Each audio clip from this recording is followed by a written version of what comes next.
what I feel inclined to comment on is the negative side effects, because the only thing we hear about is social media influencers extolling the benefits. And hey, I'm on this weight loss drug and I've lost 50 pounds. Someone has to be the voice that says, yeah, but what about this? And there are some significant but whatabouts when it comes to these weight loss drugs. One of them is the loss of muscle mass or lean mass.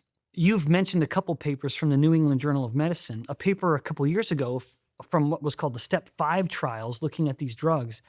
They found that for every 6 pounds of fat a person was losing on these drugs, they were losing 4 pounds of fat-free mass or lean mass. So 40% of the weight they were losing on these drugs is coming from lean mass, like including muscle and bone.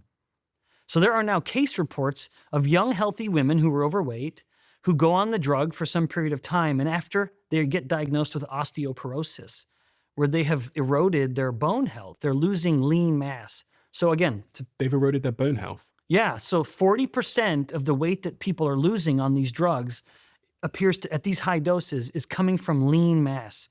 So fat-free mass, including muscle and bone. The reason I find that so troubling is that in the UK, at 2 years on the drug, 69% of people get off the drug. They don't want to be on it anymore. And now imagine this individual. Imagine, if you will, a 60-year-old woman who's been on the drug. I take that age and that sex on purpose because it's so hard for her to grow new muscle and bone.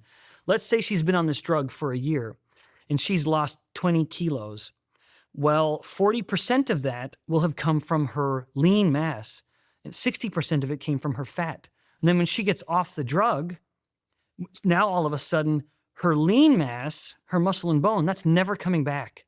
The muscle and bone that she has lost is gone forever, probably at that age, because we can't, after the age of 60, good luck developing new muscle and bone.